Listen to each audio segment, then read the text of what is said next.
জুলাই শহীদদের মামলা সহ আইনি সহায়তা দেওয়ার জন্য 7 দিনের মধ্যে আলাদা সেল গঠন করা হবে বলে জানিয়েছেন আইন উপদেষ্টা ডক্টর আসিফ নজরুল। আর জাতীয় নাগরিক কমিটির মুখ্য সংগঠক সার্জিস আলম বলেছেন, শহীদদের পরিবারগুলো আর্থিক সহায়তা নয়, হত্যার বিচার চায়। কত মায়ের বুক কালি করেছে 24। আমি এখনো মামলা করতে পারি নাই, কারণ কি জানেন, আমাদের দেশের আইন এখনো ঠিক হয় নাই। ছাত্র জনতার গণ অভ্যুত্থানে গুলিতে ভাই হারানোর কথা বলতে গিয়ে এভাবেই আবেগ আপ্লুত হয়ে পড়েন শহীদ পরিবারের স্বজনরা। তারা অভিযোগ করেন, শহীদদের বিচার কাজ নিয়ে এখনো কোনো উপদেষ্টার সক্রিয় ভূমিকা তারা দেখছেন না। এই যে 1000 মায়ের বুকে আগুন জ্বলতেছে, আজকে দুঃখ লাগে কোনো উপদেষ্টারা বিচারের জন্য মুখ খুলেননি। সকালে ঢাকা দক্ষিণ সিটি কর্পোরেশনের নগর ভবনে আয়োজিত এক অনুষ্ঠানে শহীদ পরিবারের সদস্যদের হাতে চেক তুলে দেন 4 উপদেষ্টা, জুলাই শহীদ স্মৃতি ফাউন্ডেশনের প্রধান নির্বাহী কর্মকর্তা মীর মাহবুবুর রহমান স্নিগ্ধ ও সমন্বয়ক সার্জিস আলম। আজ ঢাকার 77টি শহীদ পরিবারের হাতে 5 লাখ টাকা করে আর্থিক সহযোগিতার চেক হস্তান্তর করা হয়েছে। জুলাই আগস্ট হত্যাকাণ্ডের বিচার নিয়ে সব ধরনের অভিযোগ জানানো ও আইনি সহযোগিতা প্রদানে আগামী 7 দিনের মধ্যে আলাদা সেল গঠন ও সংশ্লিষ্টদের নিয়ে বৈঠক করার নির্দেশনা দিয়েছেন আইন উপদেষ্টা। আমি তোমাদের এখানে ঘোষণা করে গেলাম, একটা সার্ভিসের দায়িত্ব অ্যারেঞ্জ করা 7 দিনের মধ্যে করো। 2 ঘন্টার প্রোগ্রাম করবা, খালি কমপ্লেইন করবা, ঠিক আছে? যা মনে আছে দুঃখ, পুলিশের কাছে কি হয়েছে, আদালতে কি হয়েছে, এগুলো বলবা।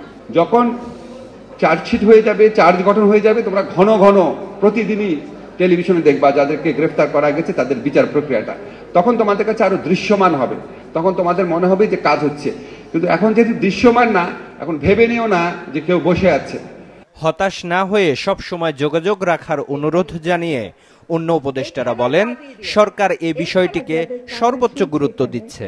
আমাদের প্রথম এবং প্রধান কাজ করার দায়িত্ব হচ্ছে যে এই হত্যাকারী খুনি হাসিনা এবং তার পুলিশ বাহিনী এবং যারা এটার সাথে জড়িত ছিল প্রত্যেকের বিচার করা।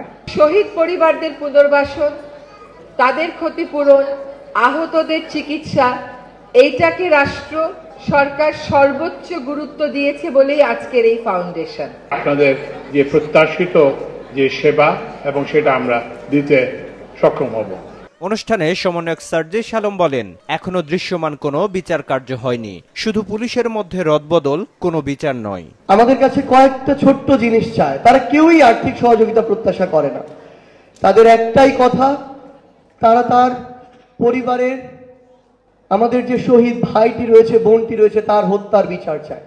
দৃশ্যমান বিচার আমরা না দেখতে পাই, বাংলাদেশের ইতিহাসে এই 24-এর অভ্যুত্থানের সবচেয়ে বড় সীমাবদ্ধতা হয়ে থাকবে এটি, এবং এর দায় আমরা কোনোদিনকে উপেক্ষা করতে পারবো না। জুলাই শহীদ স্মৃতি ফাউন্ডেশনের তথ্য অনুযায়ী সারা দেশে এ পর্যন্ত প্রায় 700 শহীদ পরিবারকে আর্থিক সহায়তা দেওয়া হয়েছে। বিপ্লব হাসান, মাছরাঙা সংবাদ, ঢাকা।